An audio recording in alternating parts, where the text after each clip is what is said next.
5, 4, 3, 2, 1.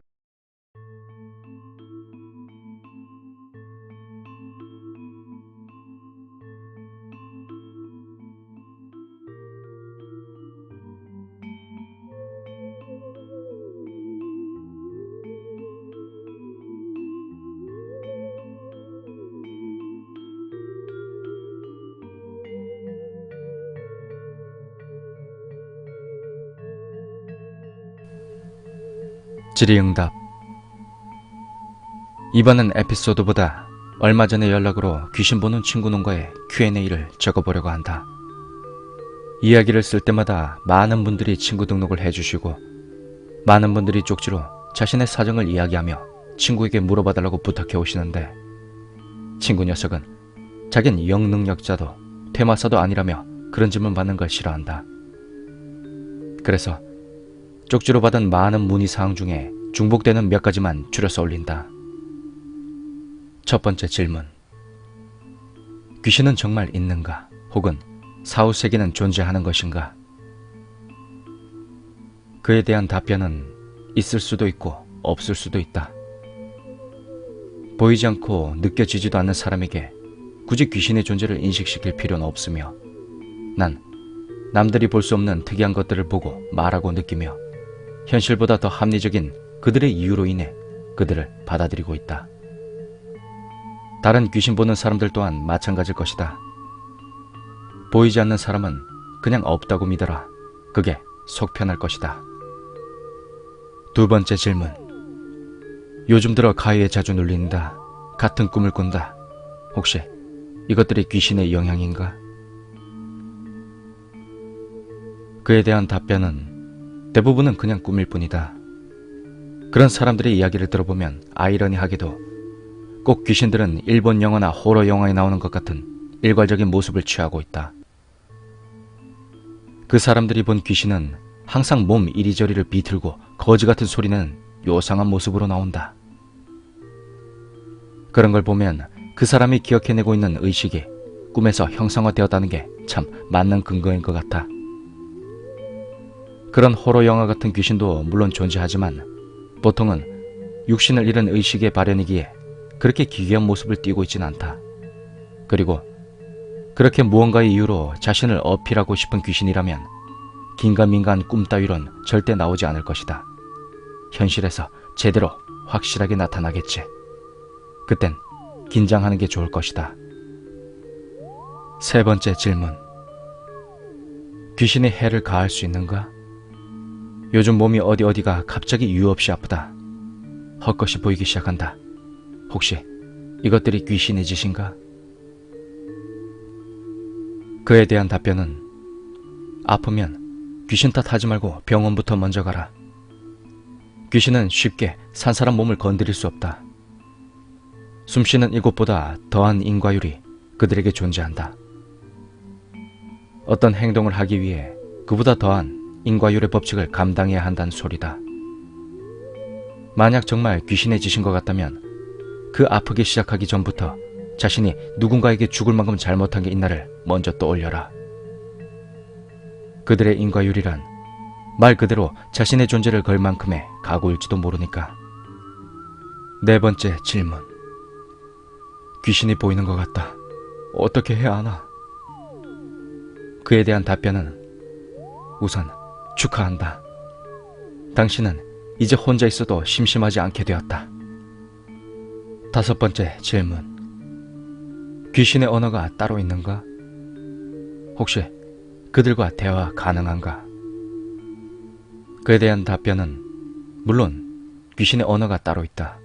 그렇지만 애기들이 처음 말 배울 때 의미도 모르고 어눌한 것처럼 육신을 잃은 지 얼마 되지 않는 존재는 그들의 언어보다 살아있을 때의 언어에 더 익숙하다.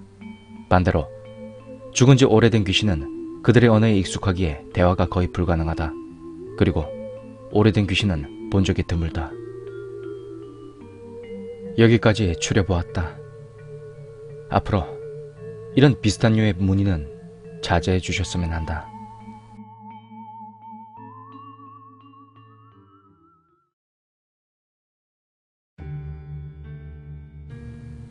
퇴마. 이 이야기는 친구 과거편 이후 처음으로 해준 귀신과 얽힌 자신의 이야기다. 그리고 조금 많이 긴 에피소드일지도 모르겠다. 귀신 보는 친구의 이름을 K로 대신하겠다. 아주 오래전 그 녀석과의 대화. 야, 호러 영화나 괴담처럼 귀신이 사람을 죽일 수도 있나? 뭐가 궁금하노 또? 내가 이런 거 궁금하지 한두 번이가. 쉽게 못 건드린다. 그럼 그냥 허당이네. 졸업 후에 우린 뿔뿔이 흩어졌다.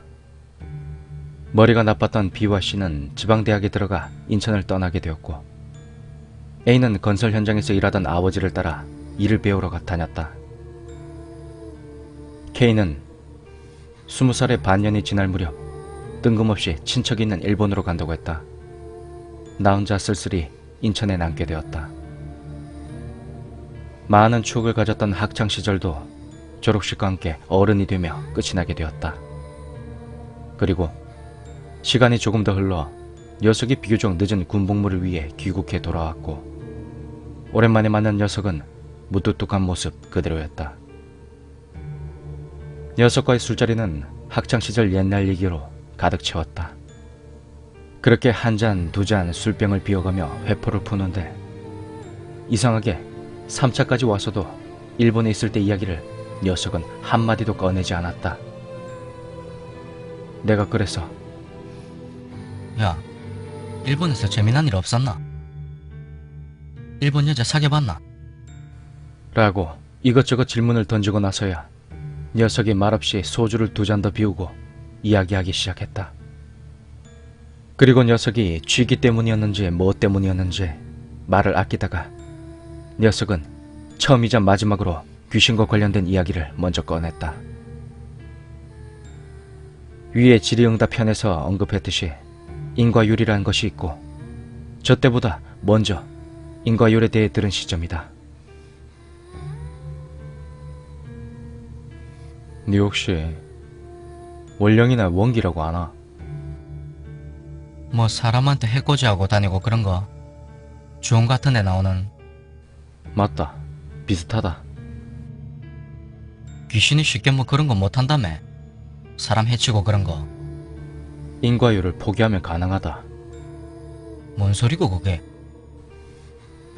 영혼이 어떤 행동을 하기 위해서는 인과율에 따른 일정한 책임이 뒤따르거든. 그러니까 페널티 같은 거다. 그 행동이 크면 클수록 그 인과율에 따른 책임도 커지지.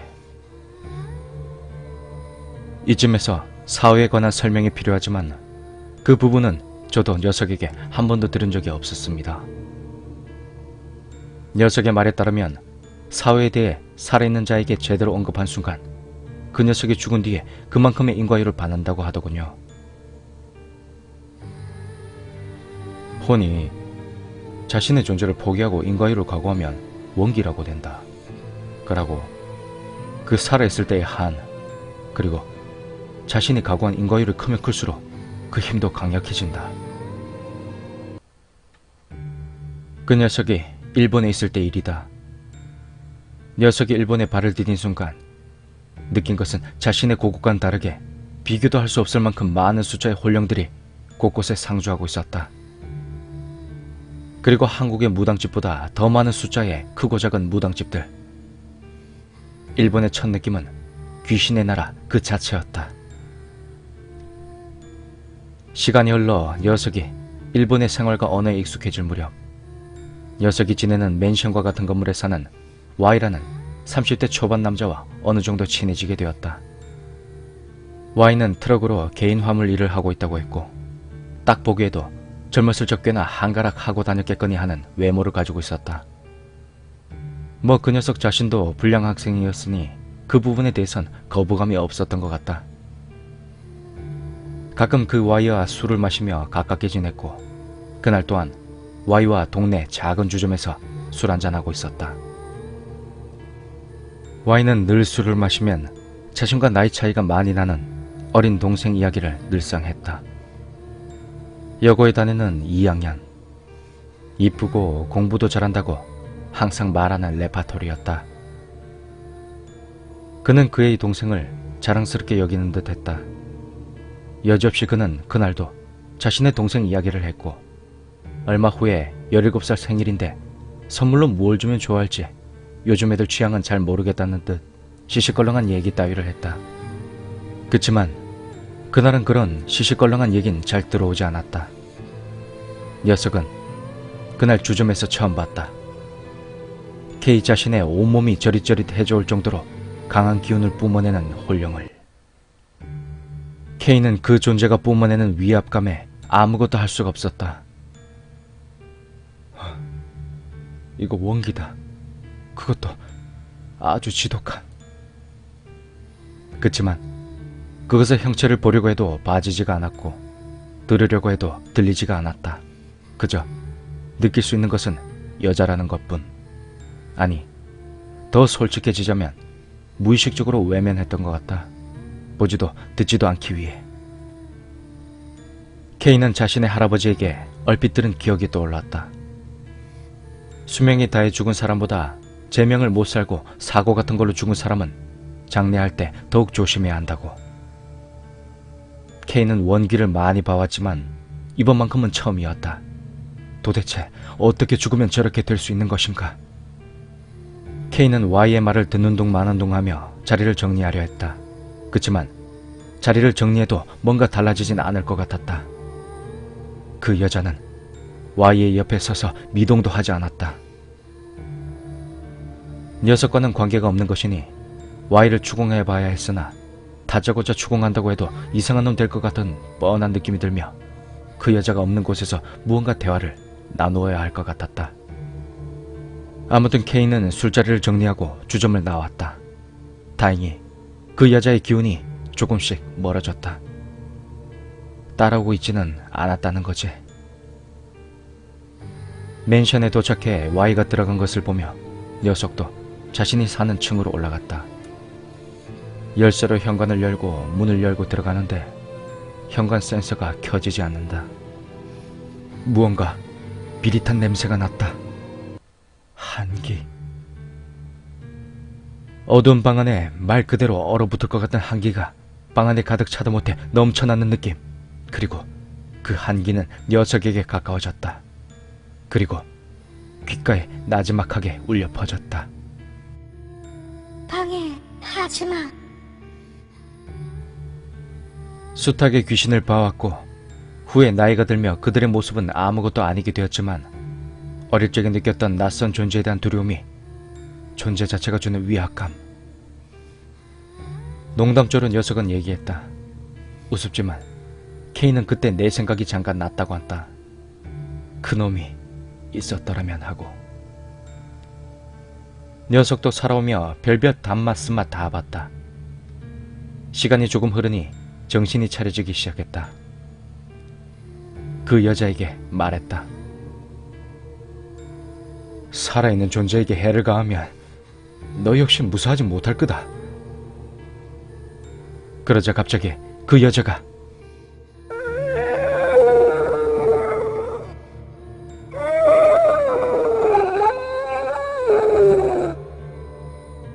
이런 기괴한 소리를 내기 시작했다. 우는 소리인지 무언가를 토해내는 소리인지 분간이 되지 않는 기괴한 소리. 그 기괴한 소리가 길게 울려 퍼지며 간간히 탁한 웃음소리도 섞여 들려왔다. 녀석은 잠시 주춤했지만 그 소리는 조금씩 사라져갔다. 한기 또한 사라졌지만 비릿한 냄새는 여전했다. 녀석은 먼저 전등 스위치 쪽으로 가서 불을 켰다. 방 안에 그 여자가 있던 곳에는 갈색 액체가 물 흘리듯 떨어져 있었다. 피였다. 그것도 붉은 빛깔이 아닌 오래된 흑갈색의 피. 그치만 굳지 않은 채로 그 자리에 흘러 있었다. 그리고 그 피는 베란다 쪽까지 이어져 베란다 난간에서 끊겨 있었다. 녀석은 서둘러 계단을 내려가 Y가 사는 층으로 내려갔다. Y의 집 문을 두드리고 인터폰을 눌러대며 Y를 불렀다. Y가 이제 막 잠자리에 누웠다 일어난 모습으로 짜증스럽게 문을 열었다. 녀석이 무슨 일 없냐고 묻자 Y는 밤에 무슨 실례냐며 화를 내고 문을 닫아버렸다. 녀석은 반쯤 당황해하며 돌아서는데 귓가에서 다시 한번 들려왔다. 아직은 아니야. 이제 곧. 녀석은 그렇게 별 수 없이 자신의 방으로 올라갔다. 그리고 종이를 여러 장 뜯어 빽빽하게 휘갈렸다. 그 귀신 쫓는 부적을 말이다. 그리고 테이프를 가지고 나가 Y의 집 앞으로 갔다. 그리고 현관문 위쪽부터 시작해서 둘러싸듯이 그 종이들을 붙였다. Y가 쓸데없이 떼버리지 않았으면 좋겠는데. 창문 쪽도 신경 써야 했지만 일단 어쩔 수 없었다. 현관 쪽만 붙여놓고 그렇게 녀석은 자신의 집으로 갔다. 그리고 다음날 아침 녀석이 Y의 현관 앞을 지나쳤을 때 녀석이 붙여놓은 종이들이 붙어있는 채로 전부 네모난 재가 되어 있었다. 원형을 유지한 채 말이다. 손을 대니 부스스하고 힘없이 떨어져 나갔다. 종이가 붙어있던 벽면엔 그 어떤 그을음도 없었다. 사람이 한 짓은 아니라는 것이다. 녀석은 다시 자신의 집으로 올라가 전화기를 열었다. 할아버지. 믿을 만한 곳은 그곳밖에 없었다. 그치만 막상 할아버지와 통하니 이딴 것들에 대한 걸 말할 수가 없었다. 가뜩이나 타지에 있다고 걱정하시는데 더욱 걱정을 끼칠 순 없는 노릇이었다. 결국 사사로운 이것저것 안부만 물어보고 전화를 끊으려는 찰나 힘이 닿지 않는 일에 휘말리지 말거라. 녀석은 할아버지의 뜬금없는 말에 조금 당황했지만 대충 얼버무리며 알겠다고 하고 끊었다. 그 후로 며칠 동안 별일 없이 잠잠했다. Y도 별일 없어 보이고 녀석도 그냥 괜한 걱정이었나 싶었다. 그렇게 어느 날 저녁 방 안에서 조용히 쉬고 있는데 Y에게 전화가 왔다. 자신의 집에 저녁 먹으러 오라며. 녀석이 Y 집에 도착하니 웬 낯선 여자아이와 식탁 위에 이것저것 차려져 있는 모습이 보였다. Y가 말한 그 동생. 음식 냄새로 보아 Y의 솜씨는 아닌 것 같고 그의 동생 실력인 것 같았다. Y의 말대로 그의 동생은 수수한 듯 했지만 미인형에 가까웠다. 그리고 몸에 배어있는 듯한 예의 바른 행동. Y의 외모나 평소 행동과는 달리 동생에게 꽤나 자상한 듯 보였고 동생 또한 그런 Y를 잘 따르는 것처럼 보였다. 두 남매는 사이가 겉보기에도 좋아 보였다. 그날은 다름 아닌 그의 동생의 생일. 녀석이 왜 생일인데 친구가 보내지 않느냐고 묻자 동생은 오빠가 꼭 생일은 자신이나 가족들과 먼저 보내야 한다고 억지를 부려왔다고 대답했다. 팔불출이 따로 없다고 생각했으나 저런 동생이면 그럴만도 하다는 생각이 들었다. 저녁을 먹고 Y와 맥주 한잔을 하며 그의 동생과 PS 게임 같은 걸 하며 즐겁게 놀았다.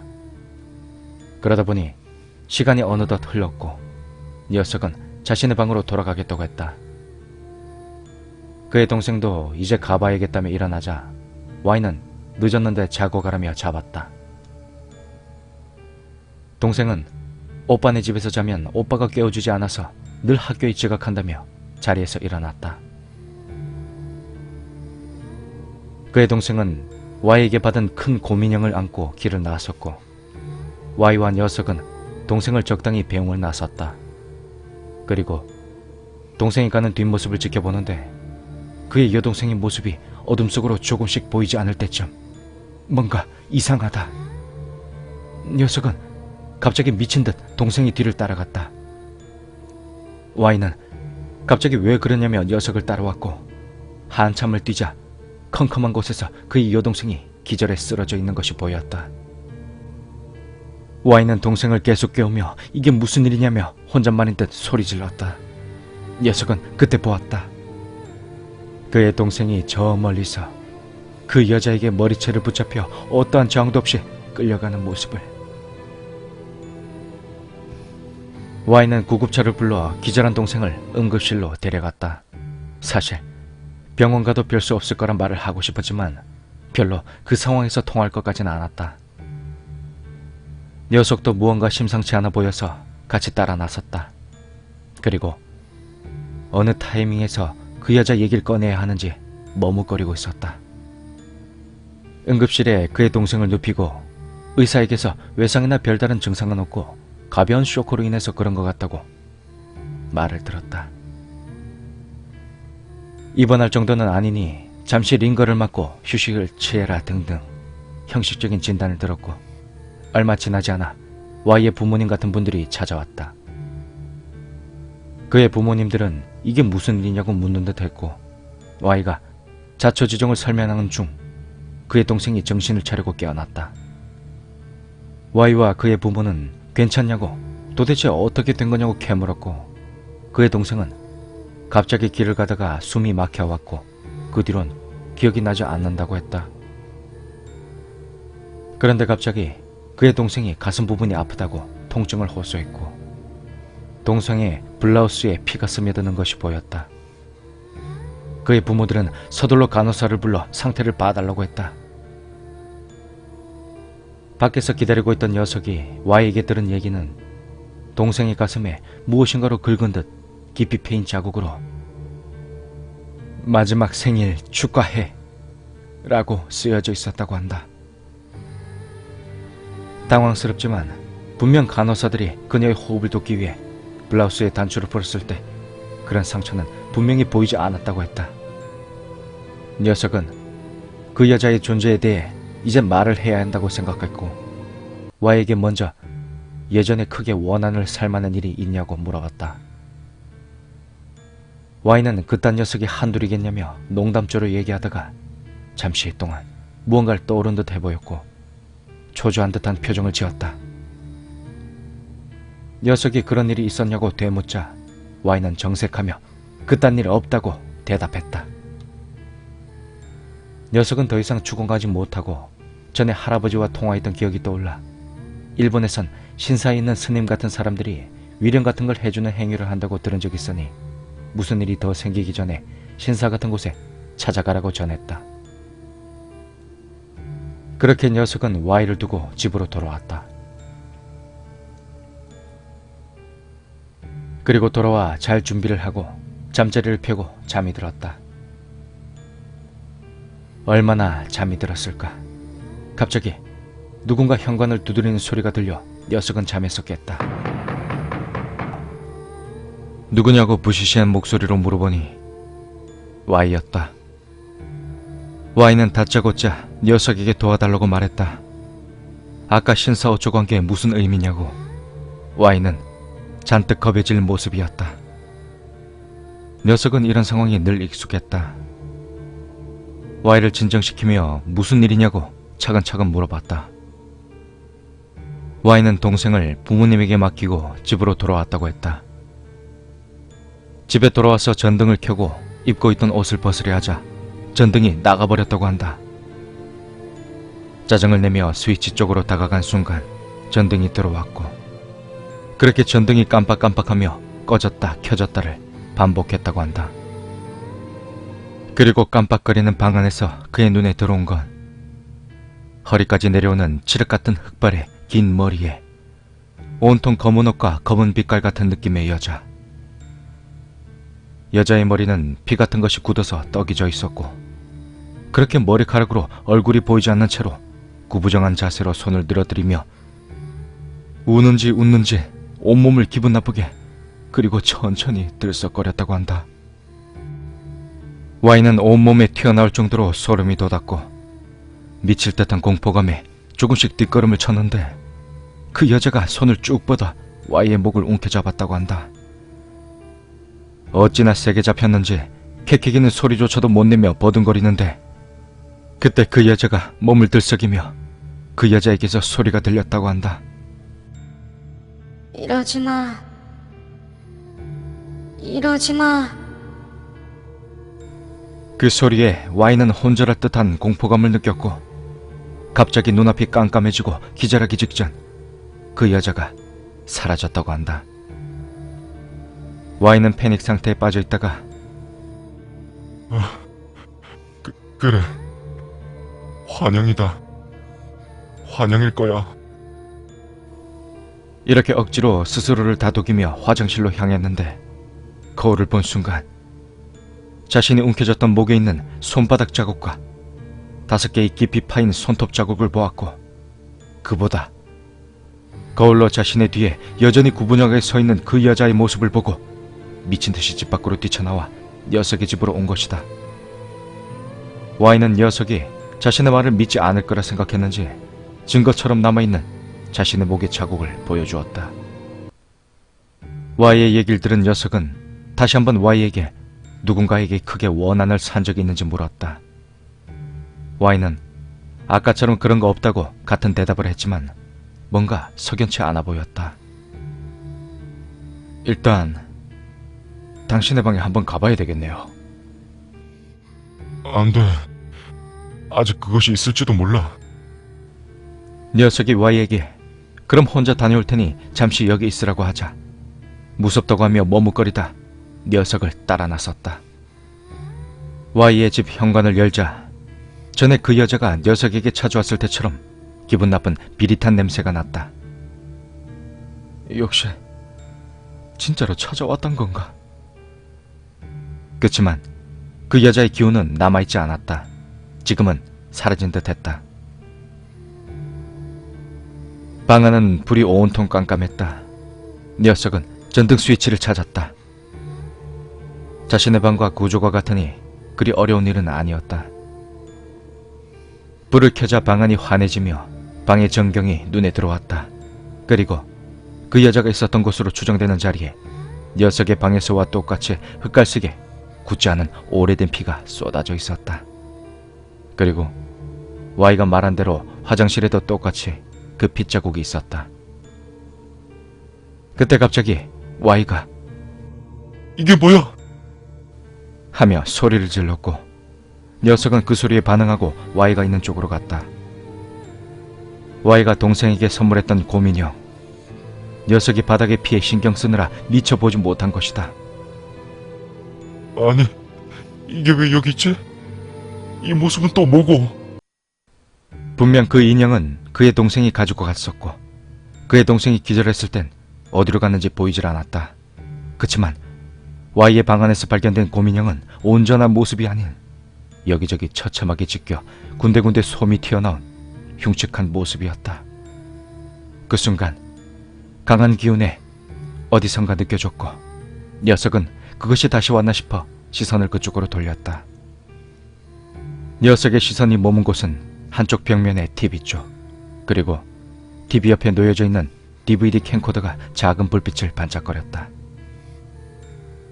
혹시 저거 녹화되고 있는 건가요? 아니, 그럴 리가 없어.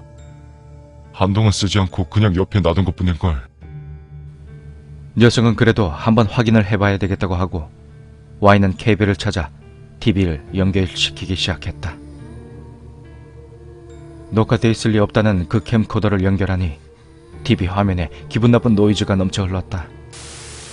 그리고 그 화면 속엔 그 캠코더가 있던 그 자리에서 그대로 Y의 방안이 촬영되고 있었다. DVD 캠코더의 화질이라고 하기엔 너무나도 심한 노이즈와 지직거림. 마치 오래전에 봤던 복사되고 복사된 불법 비디오를 보는 듯한 화질이었다. 그리고 화면의 방 안에 Y와 그의 동생이 등장했고 녀석도 등장했다. 아까 같이 저녁을 먹었을 때 촬영된 것이었다. 익숙한 장면이었다. 하나만 빼고는. 그 여자가 그의 동생 뒤에 서서 기분 나쁘게 몸을 천천히 들썩이며 지저분한 밧줄로 그의 동생의 목을 칭칭 둘러감았다. 녀석은 그 장면에 놀랄 수밖에 없었다. 아까 전에 저딴 상황이 있었다면 자신이 느끼지도 보지도 못했을 리가 없었기 때문이다. 그렇게 혼란스러운 와중에 화면 속에는 그 여자가 밧줄로 그의 동생의 목을 감고 거세게 끌고 가려고 했고 동생은 고통스러워하며 끌려가지 않으려고 처참하게 저항하며 발버둥을 치고 있었다. 그치만 화면 속 Y와 녀석은 아까와 다른 것 없이 즐거운 표정으로 저녁 시간을 즐기고 있었다. 그리고 소리가 전혀 나지 않던 그 화면에서 무언가 소리가 났다. 이러지 마. 이러지 마. 살려주세요. 탁하고 기분 나쁜 목소리. 그리고 그 소리와 함께 재생이 중지되었다. 녀석이 다시 한번 봐야겠다고 하며 Y 쪽을 바라보자 Y는 정신이 나가 패닉 상태가 되어 있었다. 녀석이 Y의 어깨를 흔들며 소리쳤다. 다시 한번 봐야 되겠다고! 아, 그래. 그래. 여전히 정신을 완전히 차리지 못한 듯한 Y가 캠코더를 다시 조작하기 시작했다. 그치만 아까와는 달리 재생이 되지 않았다.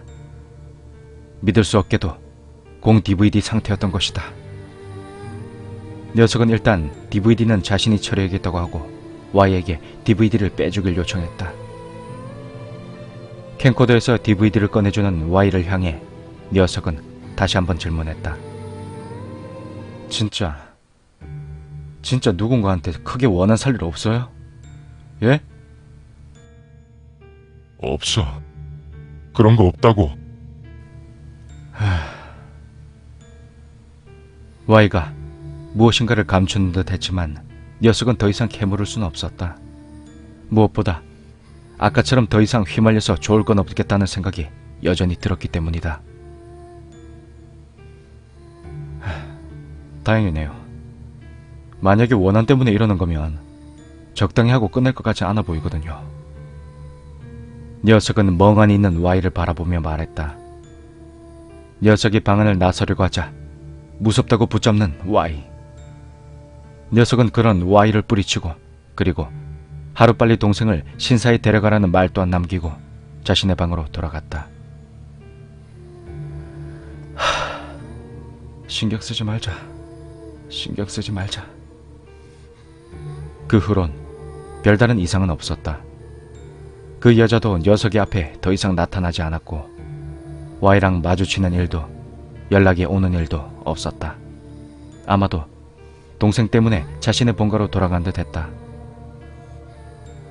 그렇게 조용한 며칠이 흘렀다.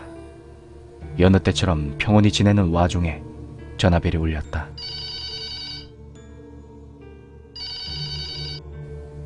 Y였다. 녀석은 잠시 생각하다가 전화를 받았다. 우리 집에 같이 가줄 수 있어? 녀석은 고민했다. 역시 별일 없을 리가 없었다는 예감이 들었기 때문이다. 그치만 그냥 무시하기엔 Y의 목소리는 그 어떤 기운도 느껴지지 않는 절망스러운 목소리 그 자체였다.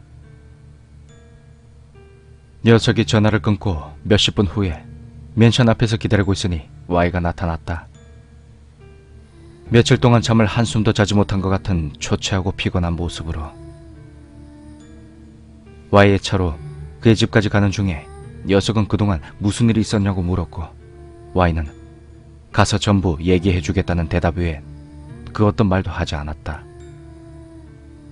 도착한 Y의 집은 연립주택이 아닌 단독주택 같은 곳이었다. 차에서 내려 그의 집 앞에 들어선 순간 강한 한기와 불안하고 음습한 기운이 녀석의 온몸으로 느껴졌다. 그 여자다. 녀석은 그의 집 안으로 재빨리 들어갔다. 그 기운을 따라 안방 같은 곳으로 들어가니 방 한가운데 그의 동생이 환자처럼 누워있었고 그의 어머니가 딸을 걱정하듯 바라보며 옆에 앉아 있었다. 그리고 그 검은 여자 또한 구부정하게 팔을 길게 늘어뜨리며 그의 어머니 옆에 서 있었다. 녀석이 그 여자를 바라본 순간 천천히 한기와 함께 사라졌다. 그의 어머니가 녀석을 발견하고 Y 또한 뒤따라 들어왔다. 녀석이 확인한 동생의 모습은 참혹하기 그지없었다. 그 수수하면서도 미인 같은 모습은 온데간데 없이 쇠약한 노인의 쇳소리 같은 숨소리만 내며 창백하다 못해 파란빛이 도는 피부는 야위도 못해 뼈에 가죽만 씌운 것처럼 느껴졌다. 녀석은 다가가 동생의 모습을 자세히 확인했다.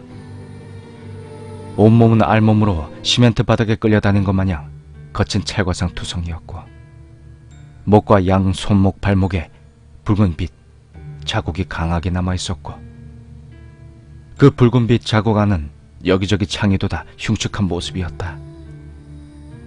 녀석은 역한 느낌을 억지로 참으며 사람이 이 지경이 됐는데도 왜 병원에 있지 않고 집에 방치해두냐고 따지듯 물었다.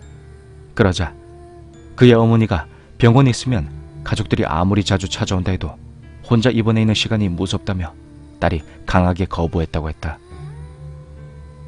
녀석은 다시 딸을 신사에 데려가지 않았냐고 물었고 그러자 Y가 옆에서 녀석에게 따로 할 말이 있다며 불러냈다. Y에게 전해들은 이야기는 이렇다. Y와 부모님들은 Y가 겪은 이런저런 얘기를 듣고 동생을 데리고 처음 가까운 신사를 찾았다. 그치만 그 신사를 관장하는 스님이 나와 이 아이는 이곳에서 어찌할 수 없다 라는 대답만 들었고 다른 신사를 찾아가도 위험합니다. 돌아가 주십시오 라는 거절을 당했다고 한다. 몇 번이고 신사에서 거절을 당하자 Y는 그 신사의 사람들과 몇 번이나 싸움을 했고 그렇게 여러 군데의 신사들을 돌아다니다가 한 신사에서 그의 동생을 맡아주겠다고는 했지만 아주 큰 액수의 공양을 요구해왔다. Y와 그의 부모님들은 돈이 문제가 아니었기에 그 신사에 동생을 맡기고 신사에서 초조하게 기다리는데 위령의식이 시작한 지 5분도 채 안 돼서 의식을 하던 스님이 동공이 풀려 흰자위만 들어있는 채 입에 거품 물고 뛰쳐나왔다고 한다. 난 아니야. 아니라고. 라는 말만 외치며 미친 사람처럼 펄쩍이다 기절해버렸다. 놀란 Y와 부모들은 동생이 있는 곳으로 뛰쳐갔는데 그녀의 모습은 무엇인가에 놀라 한없이 겁에 질려 아무것도 못하고 멍하니 정주한 채로 정면만 보고 있었다. 놀란 그녀의 부모가 이게 무슨 일이냐며 흔들자 그녀는 곧바로 기절해버렸고 한참 후에 깨어난 그녀가 해준 이야기는 이랬다. 위령의식 때 스님과 동생은 서로 마주보고 정조했고 자신은 눈을 감고 스님은 동생의 머리 위에 손을 얹은 채로 불경 같은 것을 중얼중얼 낭독했다고 했다. 그러다 어느 순간 불경 소리가 멈추고 머리에 얹은 손이 부르르 떨리는 느낌과 힘이 너무 들어가서 머리가 아파서 살짝 눈을 떴는데 동생의 눈에 들어온 건 그 검은 여자가 구부정하게 스님 옆에 서서 스님의 뒷 목덜미를 강하게 잡고 있는 모습이었다. 그리고 그 여자의 얼굴을 스님에게 들이밀며 스님 얼굴 가까이 여기저기를 둘러보며 이러지마. 이러지마. 살려주세요. 라고 기괴한 목소리로 느릿느릿 말하다가 눈을 뜨고 있는 그녀 쪽을 갑자기 바라보았다. 그리고 동생의 눈앞에 그 여자가 얼굴을 휙 들이밀더니 또다시 기괴한 목소리로 이러지마. 이러지마. 살려주세요. 이런 상황에 동생이 극도의 공포로 얼어붙어 있을 때 지저분한 밧줄로 그 여자가 스님의 목을 둘둘 감아 그 방 안 여기저기를 끌고 다녔고 스님은 죽을 듯이 괴로워하며 버둥거렸다. 이상한 건 분명 저쪽 편의 스님은 그 여자에게 목이 감겨 끌려다니는데 자신의 앞엔 여전히 정신을 잃은 것 같아 보이는 그 스님이 정주하고 앉아 있었다는 것이다. 그 기괴한 상황에 동생도 정신을 잃은 건지 어떤 건지 그 뒤론 기억이 나지 않는다고 했다. 그렇게 별 수 없이 동생을 다시 데려왔지만 동생은 계속 상태가 악화되었다. 계속 몸에 알 수 없는 상처가 나서 병원에 데려가려 했지만 동생은 강하게 거부했고 동생이 깨어있을 땐 그 여자가 눈앞에 있다. 그 여자가 내 목에 밧줄을 감아 나를 끌고 다닌다 라는 소리를 하다가 지쳐 잠이 들고 눈을 뜨면 또다시 같은 상황이 반복. 그러면서 몸의 상처는 점점 심해져 갔다고 했다. 여기까지 이야기를 들은 녀석은 Y에게 한 번 더 물었다. 정말로 누군가에게 원한을 살 만한 일을 한 적이 없냐고. Y는 한참 동안이나 말이 없었다. 답답해진 녀석이 동생을 저렇게 죽어가게 두고 마음대로 하라고 화를 냈고, 그제서야 Y는 천천히 입을 열기 시작했다. 철없던 시절에 저지른 커다란 실수라며.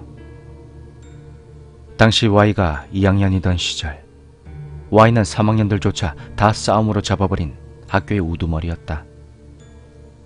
그는 상남 2인조에 나오는 만화같이 학교 집단을 크게 이끌고 다녔고, 그 집단의 리더로 있었다.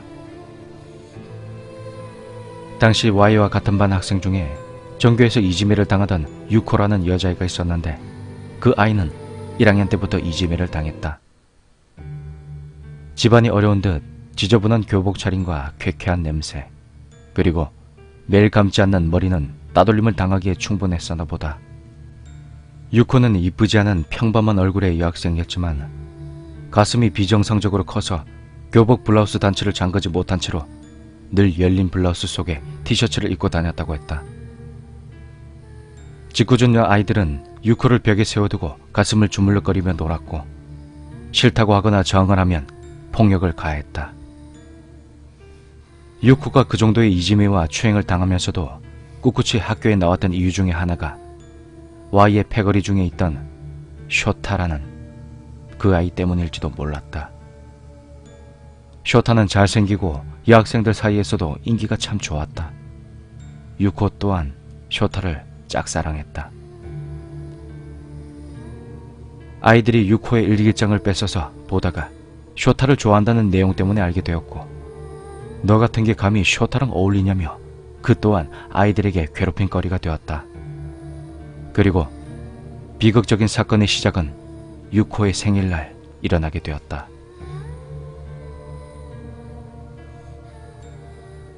Y가 교실에 갔더니 책상에 앉아있는 유코에게 생일 축하라며 아이들이 쓰레기통을 들이붓고 온갖 쓰레기와 오물들을 유코와 유코의 책상 위에 던져댔다. 그 모습을 보고 Y가 그들에게 다가갔고, 유코를 괴롭히던 대여섯 명의 아이들은 그를 보자 경직되었다. Y는 보통 학생들에겐 공포의 대상이었다. 뭐 하는 거냐 니들? 아니, 그냥 오늘 유코 생일이라서 축하하려고. 아이들은 Y의 눈을 쳐다보지 못하고 기어들어가는 소리로 대답했다. 병신 같은 짓 하지 말고 꺼지라. 아이들은 그 소리에 놀라 주랭랑을 쳤다. 반에 있던 다른 아이들은 숨죽이며 자신의 책상만을 바라보았다. 꺼지라는 말 안 들리나? 다시 한번 위협적인 Y의 말에 반의 모든 아이들이 교실 밖을 빠져나갔다. 너 괜찮냐? 고맙습니다. 아니, 고마워. 유코 또한 반 아이들처럼 Y를 두려워했다. 너 오늘 생일이냐? 응. 이따 학교 끝나면 우리 집 가자. 쇼타도 올 거야. 갈 거야 말 거야? 갈게. 유코는 쇼타가 온다는 말에 수업이 끝난 후 Y를 따라 나섰다. Y의 집에 도착하니 쇼타를 포함한 4명 정도가 담배를 피우며 만화책이나 잡지 같은 걸 보고 있었다. 유코는 쇼타가 있는 것을 보고 부끄러운 듯한 웃음을 참지 못하고 얼굴을 돌렸다. 유코와 Y가 집에 들어서자 집안에 있던 아이들이 먹을 것 좀 사가지고 온다며 슬금슬금 나가기 시작했다. 그리고 그날 유코는 최악의 생일을 맞게 되었다. 평소 Y는 왕따였지만 가슴이 컸던 유코를 보며 쟨 처녀일 거다. 한번 눕혀볼까? 라고 심심할 때마다 얘기했고, 그리고 그 더러운 발언을 결국 실행에 옮긴 것이다. Y는 억지로 유코를 강간하기 시작했고, 저항을 해봐도 Y의 힘을 당해낼 수는 없었다. 버둥거리는 유코의 얼굴과 배를 주먹으로 내려치며 가만히 있지 않으면 죽여버리겠다는 협박도 하였다. 이러지 마. 이러지 마. 잘못했어요. 살려주세요. 유코가 할 수 있는 말은 이것이 전부였다. Y의 이야기를 듣다 녀석은 멈칫했다. 예전 Y의 집에서 DVD를 들었을 때 났던 그 소리. 그 후로 유코란 여자는 어떻게 되었냐고 녀석이 묻자 Y는 또다시 한참을 뜸을 들이며 이야기했다. 그런 일을 당한 후에도 유코는 학교에 꾸준히 나왔다고 한다. 전보다 더욱더 어두워진 모습으로. 그런 유코를 보며 Y는 비웃었다. 그치만 비극은 거기서 끝나지 않았다. 오후 수업이 없는 토요일, 쇼타가 유코를 따로 불러냈다. 야, 너 나 좋아한다며? 싫어하냐? 좋아한다고 들었는데 아닌가 보네? 아니야. 좋아해. 근데 너 Y랑 그거 했잖아. 나 좋아한다고 하면서 어떻게 Y랑 그럴 수 있어? 어? 미안해. 미안할 게 뭐 있어? 나랑도 하면 되지. 그건 왜? 싫어? 이따가 수업 마치고 3시쯤에 구교사 앞으로 와라. 당시 Y의 학교는 신식 건물이 들어서고 구교사는 공사를 위해 출입을 막아놓은 상태였다. 유코는 구교사 앞에서 쇼타를 만나 구교사 건물 안으로 들어갔고 유코는 그곳에서 쇼타에게 또 한 번 반강제적으로 당하게 되었다. 그치만 쇼타란 놈은 생각보다 더 나쁜 놈이었다. 쇼타와 가까이 지내던 네다섯의 패거리가 갑자기 들이닥쳐서 구교사에 있던 더러운 밧줄로 유코를 묶고 소리 지르지 못하게 입을 막았다. 한 놈은 비디오 카메라로 그 장면을 촬영하고 다른 패거리들은 번갈아 유코를 강간했다. 그렇게 유코는 아무런 저항도 하지 못하고 자신의 생일날 그리고 그 후에 또 한 번 자신이 짝사랑하던 이에게 고통스러운 일을 당했다. 그 후로 유코는 더 이상 학교에서도 그 어디에서도 모습을 보이지 않게 되었고 후에 들리는 소문으로는 건물 옥상에서 투신했다는 소문만이 들려왔다. 이야기를 다 마친 Y가 담배를 피우며 깊은 한숨을 내쉬었다. 역겨웠다. 역겨운 기운이 발끝에서부터 차올라 혀끝까지 밀려왔다. 녀석은 Y를 한 방 먹이고 싶었지만 꾹 참았다. 이번 일은 도와주고 싶은 마음도 생각도 들지 않습니다. 그 여자에게 죽든지 말든지 마음대로 하세요. 모두 당신이 저지른 일이니까. 알아. 그치만 내 동생은 아무 잘못 없잖아. 내 동생을 봐서라도 제발 좀 도와줘. 부탁 좀 할게. Y가 거의 울먹이며 무릎을 꿇고 이마를 땅에 부딪히며 녀석에게 빌었다. 그치만 더 이상 도와주고 싶지 않은 마음은 조금도 변하지 않았다. 어디 가서든 죽어버리라고 당신. 녀석은 돌아가기로 마음을 먹고 그의 동생의 상태를 잠깐 확인하려 그 동생이 있는 방으로 다시 갔다. 그의 어머니는 손님인 나를 위해 무언가 준비하는 듯 했다. 눈을 감고 불안한 듯 시체 같은 모습으로 잠들어 있는 그녀. 미안하다. 난 널 도와줄 수 없다. 속으로 생각하고 녀석이 뒤를 돌아섰는데 목소리가 들렸다. 살려주세요. 뒤를 돌아보니 그의 동생이 눈을 뜨고 힘없이 녀석을 바라보고 있었다. 오빠가 집에 왔을 때 그 여자가 사라졌어요. 좀 살려주세요. 살고 싶어요. 부탁드릴게요. 제발. 울먹이며 간절하게 부탁하는 동생의 모습. 그렇게 한참을 동생을 바라보다가 녀석은 차마 뿌리치지 못하고 그녀의 곁에 앉아 그녀의 머리를 쓰다듬었다. 걱정하지 마라. 오빠가 반드시 살려줄게. 고맙습니다. 라는 힘없는 대답과 함께 그녀가 다시 잠들어 버렸다. 녀석은 방에서 나와 Y에게 다가갔다. 흥신소도 뭐든 이용해서 유코라는 여자 유해가 어디 있는지, 그리고 쇼타라는 새끼 행방 당장 찾아와. 그 후로 녀석은 집에 돌아가지 않았고 Y의 동생 곁을 지켰다. 그의 부모님들은 녀석을 볼 때마다 괜히 불편하게 해서 죄송하다고 수시로 이야기했다. 아마 그 집에 머무르면서 죄송하다는 소리를 100번도 넘게 들은 것 같다. 동생이 깨어있을 땐 녀석에게 힘없이 말을 걸어왔다. 오빠, 일어났나? 우리 오빠는 어디 갔어요? 너 낫게 해주려고 약 구하러. 동생은 그런 게 어딨냐고 힘겹게 웃으며 말했다. 녀석은 말주변이 없었다. 그녀가 학교 다닐 때 이야기나 친구들 이야기를 할 때면 말없이 들어주는 것이 녀석의 일과였다. 가끔 잠들어 있던 동생이 잠결에 고통스러운 듯한 신음소리를 낼 때면 여지없이 그 여자가 찾아왔다. 그럴 때마다 녀석은 눈을 감고 동생의 가슴에 손을 얹고 조용히 기다렸다. 눈을 감고 있는 상태에서 그 여자가 코앞에 내 얼굴을 마주하고 있다는 것도 느껴졌고, 가끔은 숨이 막히는 것 같은 느낌도 받았다. 녀석 때문에 동생에게 손대지 못하는 듯 했다. 그 여자는 한참 동안 한기와 기운을 뿜어내다 사라졌다. 그 여자가 사라지면 동생이 깨어났다. 오빠, 그 여자 왔었나요? 아니. 오빠,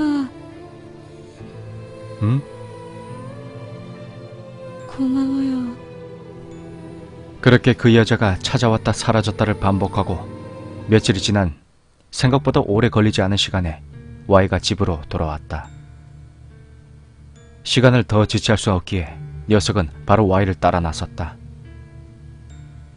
Y가 알아낸 것은 유코가 그 뒤로 건물에서 투신했다는 소문이 사실이었고, 부모나 친척도 없이 오랫동안 혼자 살던 아이였다고 한다.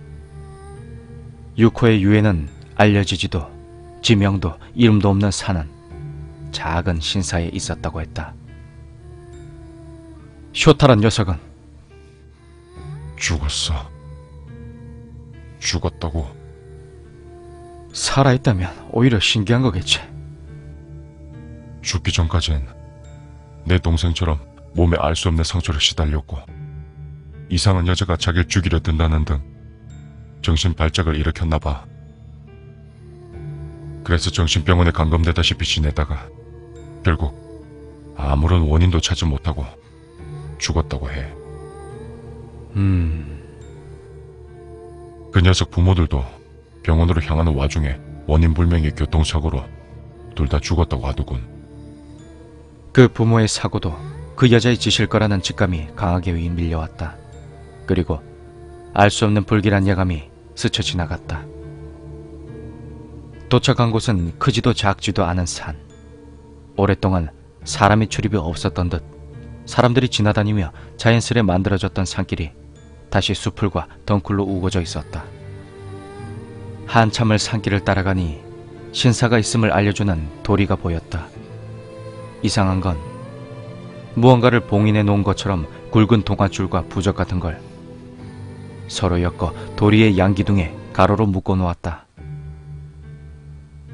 안쪽으로 더 들어가니 스님 한 명이 빗자루질을 하고 있었다. 이곳은 참배를 하는 곳이 아닙니다. 어떻게 오셨는지는 모르겠지만 돌아가 주십시오. 녀석은 스님에게 가까이 다가갔다. 유코라는 여자 찾아왔습니다. 당신은...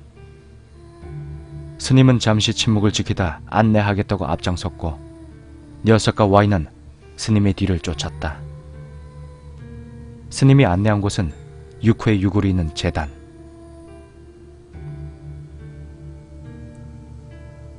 인과율. 어떤 상태에서 다른 상태가 필연적으로, 즉 법칙에 따라서 일어나는 경우 이 법칙을 인과의 법칙 또는 인과율이라고 한다. 유코의 제단은 처참한 모습이었다. 제단을 장식하던 비목, 불상도, 제단도 전부 부셔져 있었다. 녀석이 그 앞에 선 순간 울컥하는 강한 느낌과 함께, 그리고 부서진 제단에서 느껴지는 그녀가 가진 서러움과 슬픔에 눈물이 나왔다. 어째서? 왜 이렇게까지? 도대체 왜? 녀석은 말을 잇지 못했다. 와인은 스님에게 왜 제단이 부서진 채로 방치하느냐고 소리를 질렀고, 스님은 혼자 말하듯 조용히 얘기했다. 당신도 아시겠지만 이 아이의 제단은 몇 번이고 부서져 버렸습니다. 새로 만들고 세워도 금방 다시 부서지더군요. 스님은 녀석을 지나 제단 쪽으로 가서 부서진 상자 같은 곳에서 유골이 담긴 항아리를 꺼냈다. 스님이 항아리를 열자 유골이 있어야 할 항아리가 모래가 가득 들어차 있었다. 세 번째인가 제단이 부서졌을 때 항아리가 깨지고 불이 붙을 수 없는 뼈가루에 말도 안 되게 또다시 불이 붙어 완전히 사라져버렸죠.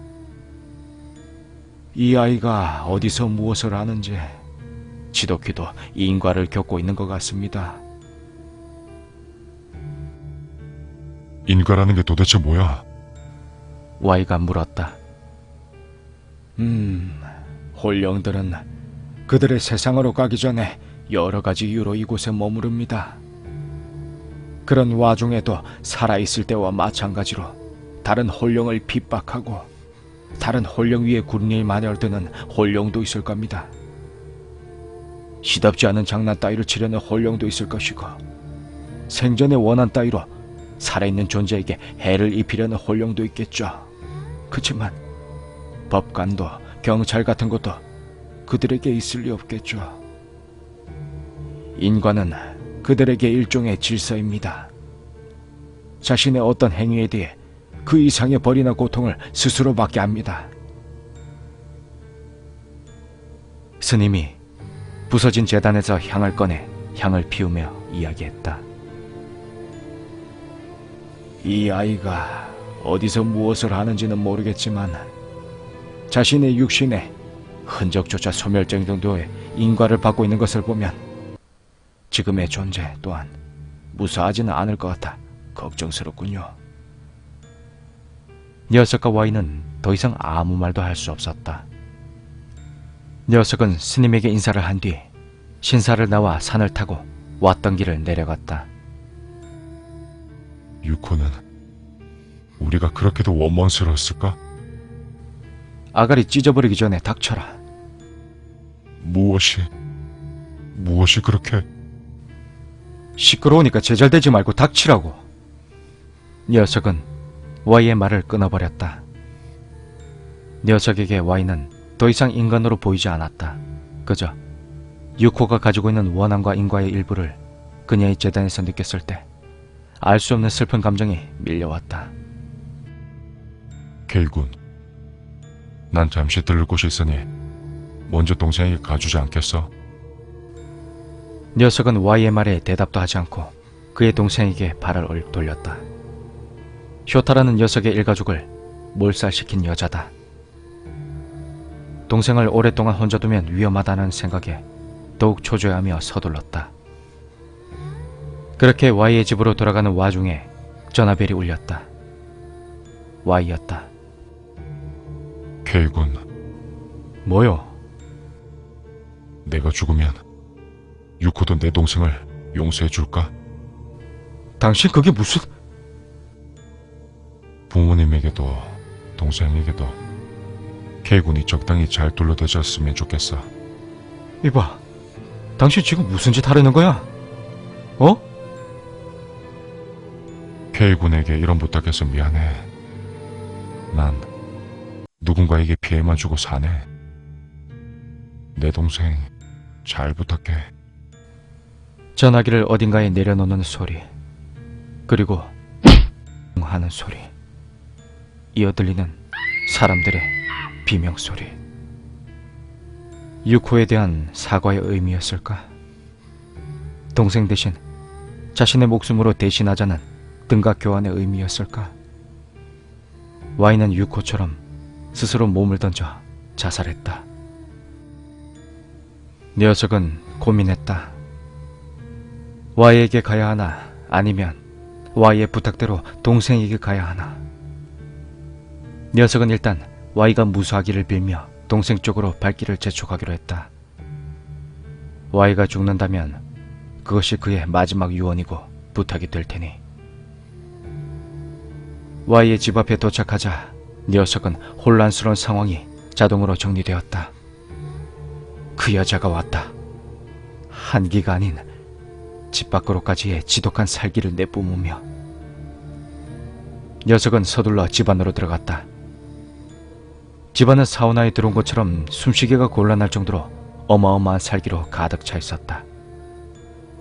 Y의 부모님이 기절해 있는 것이 보였고, 동생이 있는 방으로 들어가자 그 여자가 동생의 목을 움켜잡고 들어올린 채 서 있었다. 동생은 버둥거리지도 않고 축 늘어져 시체처럼 그 손에 매달려 있었다.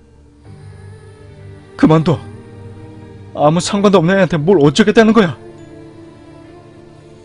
녀석이 소리쳐도 그 여잔 아무런 반응도 보이지 않았다. 그러는 중에도 점점 동생은 조금씩 기운이 사라져갔다. 이대로 두면 정말 죽겠다 싶어서 녀석이 달려가 그 여자의 어깨를 잡았다. 형체를 스스로 만든 홀령. 동생만큼이나 이 여자도 위험했다. 그 여자의 어깨를 잡자 차가운 기운을 넘어서 손이 타버릴 듯한 냉기가 느껴졌다. 드라이 아이스보다 더 차갑고 뜨거운 느낌. 그 여잔 동생을 내려놓고 녀석 쪽으로 몸을 돌렸다. 그 여자의 몸에서 지저분한 밧줄들이 솟아나와 녀석의 몸을 휘감고 목을 조르며 감겼다. 유코를 고통스럽게 했던 그 밧줄. 밧줄이 목에 조여드는 힘이 너무 강해 녀석은 금방이라도 정신을 잃을 것 같았다. 그때 그 여자의 몸에서 소리가 들려왔다. 이러지 마, 이러지 마, 잘못했어요. 살려주세요.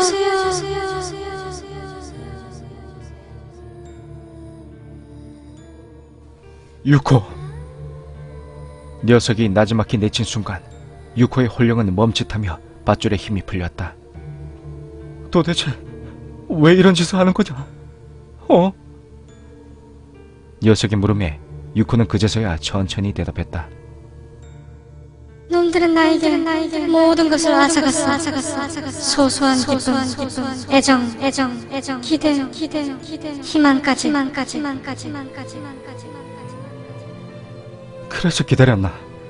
저 아이가 네 나이였던 17살 될 때까지? 잠깐의 침묵이 흘렀다.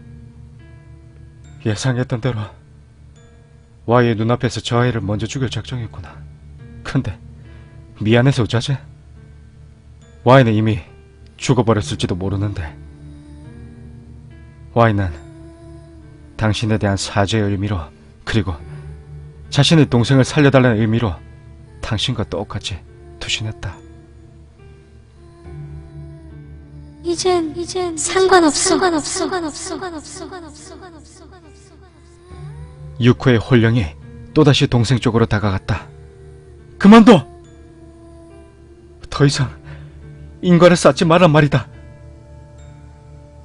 녀석의 소리침에 유코의 홀령이 다시 멈춰 녀석을 바라보았다. 당신의 유해도 사라져버렸어. 더 죄를 지으면 진짜 소멸되어버릴지도 몰라. 그런 걸 내가 두려웠을 거라 생각해? 왜 그렇게 긴 세월을 고통스러워하는 건지 한 번쯤은, 단 한 번쯤은 죽기 전까지 그렇게 살았으면 한 번쯤은 이기적이어도 되는 거잖아. 한 번쯤은 자신만을 위해서 살아도 되는 거잖아. 복수와 같은 것도 그 무엇에도 얽매이지 않고 자신을 위해서 살아도 되는 거잖아. 당신 더 이상 어떤 존재로도 남아있지 못하게 된단 말이다. 녀석이 절규하듯 애원하듯 유코에게 외쳤다. 그리고 계속 밧줄에 목이 감겨 서서히 정신도 희미해졌다. 이미 늦었어. 유코가 다시 몸을 천천히 움직였다. 이젠 정말로 동생도 어쩌면 자신도 죽을지도 모른다는 생각이 들었다. 살아있을 때 단 한 번도 그런 말을 들어본 적이 없어. 너무 늦어버렸네. 녀석의 몸에 감긴 밧줄이 풀리고 유코가 서서히 사라졌다. 그렇게 모든 것이 끝난 걸까? 녀석은 기절해 있던 Y의 부모님을 깨워 그의 부모님에게만 Y의 사고 소식을 전해냈다. 후에 그의 동생은 건강을 되찾았고 그 후로 녀석은 도망치듯 한국에 잠시 들어왔다. 녀석은 한국에 오자마자 할아버지 댁을 찾았다. 할아버지는 터미널로 마중을 나와 계셨다. 녀석을 보자마자 할아버지는 녀석을 안아주었다. 수고했다. 그 한마디에 녀석은 어린아이처럼 울었다고 한다. 터미널 대합실 한복판에서